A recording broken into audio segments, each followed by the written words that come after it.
കഴിഞ്ഞ കുറച്ച് നാളുകളായി മാധ്യമങ്ങളിലൂടെ നമ്മൾ കാണുന്നതാണ് ആരിഫ് മുഹമ്മദ് ഖാനും പിണറായിയും തമ്മിലുള്ള ഏറ്റുമുട്ടൽ, അല്ലെങ്കിൽ കേരള ഗവർണറും കേരളത്തിലെ മുഖ്യമന്ത്രിയും തമ്മിലുള്ള ഏറ്റുമുട്ടൽ.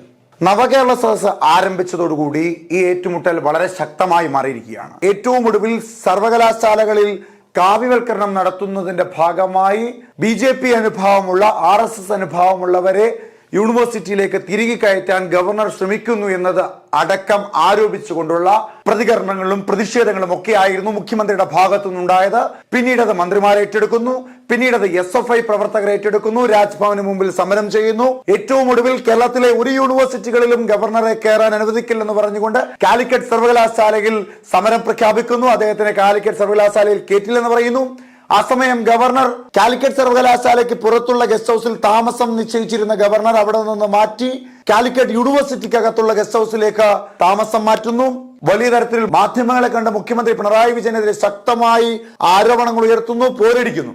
ക്യാമ്പസുകളിൽ അവിടെ ഇവിടെ കെട്ടിയിരുന്ന ബാനറുകളെല്ലാം അഴിച്ചു മാറ്റുന്നു. അങ്ങനെ നവകേരള സദസ്സിലായിരുന്ന മാധ്യമങ്ങളുടെ മുഴുവൻ ഫോക്കസും തന്നിലേക്ക് അദ്ദേഹം ആകർഷിക്കുന്നു. ഇന്ന് കോഴിക്കോട്ടെ നഗരവീഥികളിലൂടെ അദ്ദേഹം യാതൊരു തരത്തിലുള്ള പ്രോട്ടോകോളുകളും പാലിക്കാതെ യാതൊരു തരത്തിലുള്ള സുരക്ഷകളും വേണ്ട എന്ന് അറിയിച്ചുകൊണ്ട് സാധാരണക്കാരായ ജനങ്ങളെ കാണാൻ പോകുന്നു എന്ന് പറഞ്ഞുകൊണ്ട് മിഠായി തെരുവ് അടക്കമുള്ള കോഴിക്കോട്ടെ തിരക്കേറിയ സ്ട്രീറ്റുകളിലൂടെ നടന്നു നീങ്ങുന്നു. എന്താണ് ഇവിടെ ഗവർണർ ഉദ്ദേശിക്കുന്നത്? എങ്ങോട്ടാണ് ഗവർണറുടെയും മുഖ്യമന്ത്രിയുടെയും പോരടികൾ പൊയ്ക്കൊണ്ടിരിക്കുന്നത്? ഇവിടെ ഇത്തരത്തിലുള്ള പ്രവർത്തനങ്ങൾ കൊണ്ട് ഗവർണർക്കും ഗവർണർക്കെതിരെ ആഞ്ഞടിക്കുന്നത് കൊണ്ട് ഇടതുപക്ഷവും ഉദ്ദേശിക്കുന്ന ലക്ഷ്യങ്ങൾ എന്തൊക്കെയാണ്?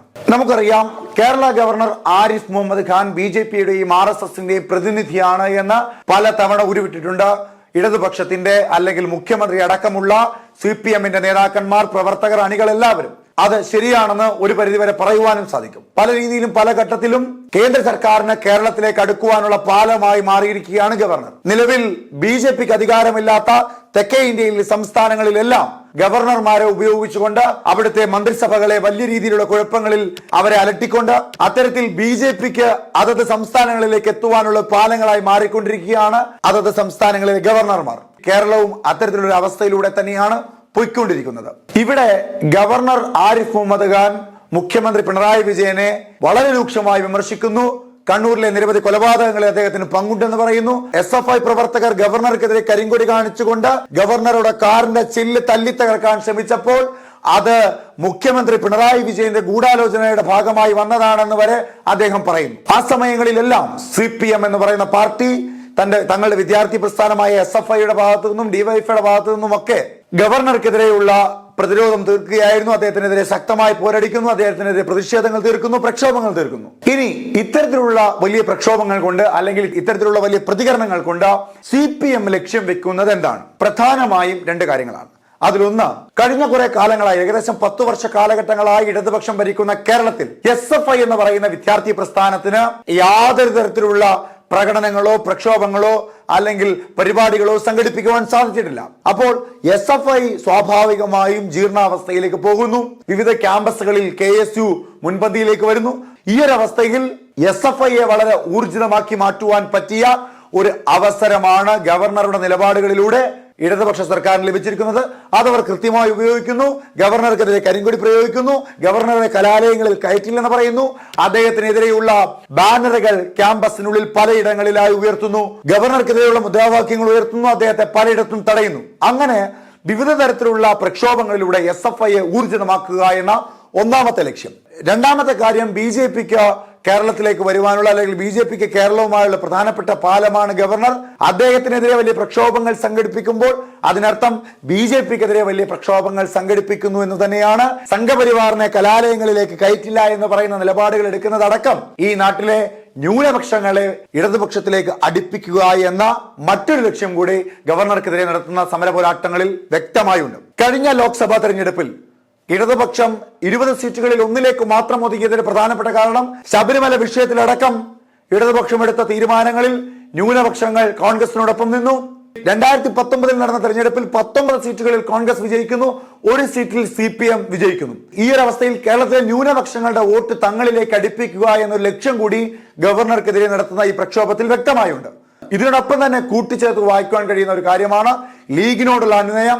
ലീഗ് എന്തു പറഞ്ഞാലും അത് അങ്ങനെ തന്നെ സ്വീകരിക്കുന്ന ഒരു നയം, സമസ്തയുമായി അഗാധമായ ബന്ധം പുലർത്തുന്നു, സമസ്തയിലേക്ക് ഇറങ്ങിച്ചെല്ലുന്നു, ഈ നാട്ടിലെ ന്യൂനപക്ഷങ്ങളെ തങ്ങളോടൊപ്പം അടുപ്പിക്കുക എന്ന മറ്റൊരു ലക്ഷ്യം അവിടെയും വ്യക്തമാകുന്നുണ്ട്.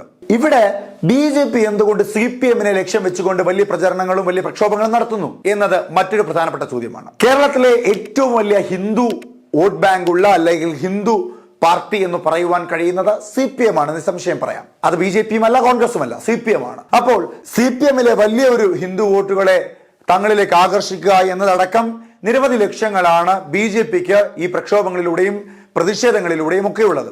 CPM-നെ ദുർബലപ്പെടുത്തുക, CPM-നെ ദുർബലപ്പെടുത്തിക്കൊണ്ട് അവരുടെ ശക്തി കേന്ദ്രങ്ങളായ ഹിന്ദു വോട്ടുകളെ തങ്ങളിലേക്ക് അടുപ്പിക്കുക. ഒപ്പം നമ്മൾ കഴിഞ്ഞ ദിവസങ്ങളിലൊക്കെ കണ്ടതാണ്, ക്രിസ്മസുമായി ബന്ധപ്പെട്ടുകൊണ്ട് ക്രിസ്ത്യൻ വീടുകൾ സന്ദർശിച്ചുകൊണ്ട് അവരുടെ വോട്ടുകൾ കൂടി തങ്ങളിലേക്ക് അടുപ്പിക്കുക എന്ന ലക്ഷ്യം BJP-ക്കുണ്ട്. അങ്ങനെ അത്തരത്തിൽ വരാൻ പോകുന്ന ലോക്സഭാ തെരഞ്ഞെടുപ്പിലും നിയമസഭാ തെരഞ്ഞെടുപ്പിലും ഒക്കെ ശക്തമായ ഒരു വേരൂന്നിക്കൊണ്ട് ശക്തമായ ഒരു പ്രസ്ഥാനമായി നിലകൊള്ളുക എന്ന ലക്ഷ്യം കൂടി ഇതിന്റെ പിന്നിൽ BJP-ക്കുണ്ട്. നിലവിൽ CPM-ൽ നിന്ന് ഒഴുകിപ്പോയിക്കൊണ്ടിരിക്കുന്ന ഹിന്ദു വോട്ടുകളെ തടയിട്ട് നിർത്തുവാൻ വേണ്ടിയിട്ടാവണം ദേവസ്വം ബോർഡിനെ അകമഴിഞ്ഞ് സർക്കാർ സഹായിക്കുന്നു, ശബരിമല വിഷയത്തിൽ നിലപാടുകൾ വ്യത്യസ്തമാക്കുന്നു, പുതിയ നിലപാടുകൾ സ്വീകരിക്കുന്നു. അങ്ങനെയൊക്കെ ഹിന്ദു വോട്ടുകളെ കൂടി തങ്ങളോടൊപ്പം പിടിച്ചു നിർത്തുവാനുള്ള മറ്റു തന്ത്രങ്ങൾ കൂടി CPM ഇവിടെ പ്രയോഗിക്കുന്നുണ്ട്. ഇവിടെ ഏറ്റവും വലിയ ഭീതിയിലായിരിക്കുന്നത് കോൺഗ്രസ് നേതാക്കന്മാരാണ്. ന്യൂനപക്ഷ വോട്ടുകളെ CPM അടുപ്പിക്കാൻ ശ്രമിക്കുന്നു, ഹിന്ദു വോട്ടുകളെ BJP അടുപ്പിക്കാൻ ശ്രമിക്കുന്നു.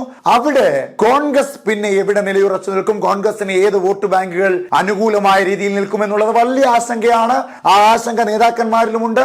ആ ആശങ്കയുടെ പിൻബലത്തിൽ അവർ എങ്ങനെ മുൻപോട്ട് പോകും എന്നുള്ളത് വളരെ പ്രസക്തമായ ഒരു ചോദ്യമാണ്. നിലവിലത്തെ ഈ മോശപ്പെട്ട ഒരു സാഹചര്യം മറികടക്കുവാൻ വേണ്ടി, തങ്ങളുടെ കളം തിരിച്ചുപിടിക്കുവാൻ, ഇവിടുത്തെ വോട്ട് ഷെയറുകൾ, വോട്ട് ബാങ്കുകൾ വർദ്ധിപ്പിക്കുവാൻ വേണ്ടി കോൺഗ്രസ് തങ്ങളുടെ നിലവിലത്തെ ദുർബലമായ അവസ്ഥയെ മറികടക്കുവാൻ വേണ്ടിയുള്ള ഒരു പൂഴിക്കടകനമായി എത്തിയിരിക്കുകയാണ്.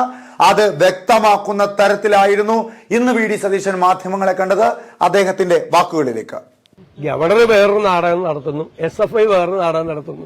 ഗവൺമെന്റ് പ്രതിസന്ധിയിലാവുമ്പോൾ എപ്പോഴും ഈ ഗവർണറും മുഖ്യമന്ത്രിയും തമ്മിലൊരു പ്രശ്നം ഉണ്ടാവും. ഗവൺമെന്റ് വല്ലാത്ത പ്രതിരോധത്തേക്കും അത് കഴിയുമ്പോൾ വേറെ പോകും. ഈ ഗവർണർ നോമിനേറ്റ് ചെയ്ത ലിസ്റ്റിൽ കോൺഗ്രസിന്റെ അംഗങ്ങളും ഉൾപ്പെടുന്നു. ഞങ്ങൾ ആരും ഒരാളുടെ പേരും കൊടുത്തിട്ടില്ല. കോൺഗ്രസ് പാർട്ടിയോ UDF-ഓ ഗവർണർക്ക് പേര് കൊടുക്കൂല, കൊടുത്തിട്ടുമില്ല, ഞങ്ങൾ കൊടുക്കുകയില്ല. ഞങ്ങൾ പിന്നെ അതിനെ വിമർശിക്കുമോ? ഗവർണർ നടത്തിയ നിയമനത്തെ ഞങ്ങൾ രൂക്ഷമായ ഭാഷയിലാണ് വിമർശിച്ചത്. ഞങ്ങളാരും ഒരാളുടെ പേരും കൊടുക്കും. അത് ആർക്കറിയാം? ഞങ്ങളാരും കൊടുത്തിട്ടില്ല. ഞങ്ങൾ കൊടുക്കാത്ത പേരുള്ള വേറെ വല്ലവരുടെ പേര് വന്നതിന് ഞങ്ങൾ എന്തിനു രാജി ആവശ്യപ്പെടുന്നു? ഞങ്ങളാരുടെ പേര് കൊടുത്തിട്ടില്ല. ഗവർണർ സംഘപരിവാറിന്റെ ആളുകളെ യൂണിവേഴ്സിറ്റിയിൽ നോമിനേറ്റ് ചെയ്യുന്നതാണ്. അത് ഗവർണറെ കൊണ്ട് ചെയ്യിക്കുന്ന ആരാ? ഗവർണറുടെ സ്റ്റാഫിൽ ഒരാളുണ്ട്, സംഘപരിവാറുകാരൻ. ആ ആളെ നിയമിച്ചത് മുഖ്യമന്ത്രി പിണറായി വിജയനാണ്. അന്ന് ഗവർണറും മുഖ്യമന്ത്രിയും കൂടി ഒക്കെ ചങ്ങായിമാരായിരുന്നു. അന്ന് ഗവർണർ പറഞ്ഞ തിരുവനന്തപുരത്ത് അറിയപ്പെടുന്ന സംഘപരിവാർ നേതാവിനെ ഗവർണറുടെ സ്റ്റാഫായിട്ട് നിയമിച്ചു കൊടുത്തു. അന്ന് ഞങ്ങൾ എതിർത്താണ്, ചെയ്യരുതെന്ന് പറഞ്ഞാണ്. അന്ന് ഗവർണറും ആയിട്ട് ഒരുമിച്ച് ഗവർണറെ കൊണ്ട് നിയമവിരുദ്ധ പ്രവർത്തനം നടത്തുന്നതിന് വേണ്ടി ചെയ്യും.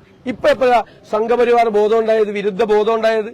കണ്ണൂർ യൂണിവേഴ്സിറ്റിയിൽ ഈ സഖാക്കന്മാരല്ലേ ഗോൾവാൾക്കറിന്റെ പുസ്തകം പഠിക്കണം, VD സവർക്കറിന്റെ പുസ്തകം പഠിപ്പിക്കണം എന്ന് കുട്ടികളോട് നിർദ്ദേശിച്ചതും പാഠ്യപദ്ധതിയിൽ അത് പെടുത്തിയതും ഈ CPM നേതാക്കളല്ലേ? അന്ന് ഇവരുടെയൊക്കെ സംഘപരിവാർ വിരുദ്ധത എവിടെ പോയിരുന്നു? ഇതൊരു നാടകമാണ്. കാരണം നവകേരള സദസ്സ് ജനവിരുദ്ധമായി, ജനങ്ങളാൽ വെറുക്കപ്പെട്ട മുഖ്യമന്ത്രിയായി ശ്രീ പിണറായി വിജയൻ മാറി. കേരളത്തിലെ ജനങ്ങൾ ഇത്രയും വെറുത്തൊരു മന്ത്രിസഭ ഈ സംസ്ഥാനത്തിന്റെ ചരിത്രത്തിൽ ഉണ്ടായിട്ടില്ല. അപ്പൊ ജനങ്ങളുടെ രോഷം മറച്ചു പിടിക്കാൻ വേണ്ടിയിട്ട് ഇത് ഡൈവേർട്ട് ചെയ്യാണ്, വിഷയം ഡൈവേർട്ട് ചെയ്യാണ്. വിഷയത്തിൽ നിന്ന് മാറി കാലിക്കറ്റ് യൂണിവേഴ്സിറ്റി ക്യാമ്പസിന്റെ അകത്തേക്ക് ഈ വിഷയത്തെ മാറ്റിക്കൊണ്ടുപോവാണ്. കാരണം ഇത് എങ്ങനെയെങ്കിലും ഒന്ന് അവസാനിപ്പിച്ച മതി എന്നുള്ള രീതിയിലായി നവകേരള സദസ്സ് വഷളായി. അത് മാറ്റാൻ വേണ്ടിയിട്ടുള്ള ശ്രമമാണ് നടക്കുന്നത്. ഇവിടെ ഒരു കാര്യം വ്യക്തമാണ്, മൂന്ന് പ്രസ്ഥാനങ്ങളുടെ ലക്ഷ്യം വെവ്വേറെ ലക്ഷ്യങ്ങളാണ്.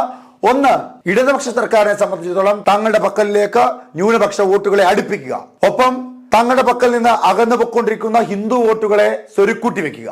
BJPയെ സംബന്ധിച്ചിടത്തോളം കേരളത്തിലേക്ക് ശക്തമായി വരിക എന്നതാണ് അവരുടെ ലക്ഷ്യം. അതിന് ഗവർണറെ ഒരു കരുവായി ഉപയോഗിക്കുന്നു. കോൺഗ്രസിനെ സംബന്ധിച്ചിടത്തോളം നിലവിലെ ദുർബലമായ അവസ്ഥയെ പരിപോഷിപ്പിച്ചുകൊണ്ട്, കോൺഗ്രസിനെ ശക്തിപ്പെടുത്തിക്കൊണ്ട് വരാൻ പോകുന്ന ലോക്സഭാ തെരഞ്ഞെടുപ്പുകളിലും നിയമസഭാ തെരഞ്ഞെടുപ്പുകളിലും ഒരു വലിയ ശക്തിയായി മാറി ന്യൂനപക്ഷ വോട്ടുകളെയും ഹിന്ദു വോട്ടുകളെയും ഒക്കെ അടുപ്പിക്കുക എന്ന ഒരു ഉദ്ദേശ ലക്ഷ്യമാണ് ഇവിടെയുള്ളത്. ഇനി ഈ പറഞ്ഞ വോട്ട് ബാങ്കുകളൊക്കെ ആർക്കൊക്കെ അനുകൂലമായി നിൽക്കും, ഇത്തരത്തിലുള്ള പ്രക്ഷോഭങ്ങളും ഇത്തരത്തിലുള്ള പ്രതികരണങ്ങളും ഒക്കെ ആർക്ക് അനുകൂലമായി മാറും, ആർക്കത് പ്രതികൂലമായി മാറും എന്നൊക്കെ വരുന്ന തെരഞ്ഞെടുപ്പുകളിലൂടെ അറിയുവാൻ സാധിക്കും.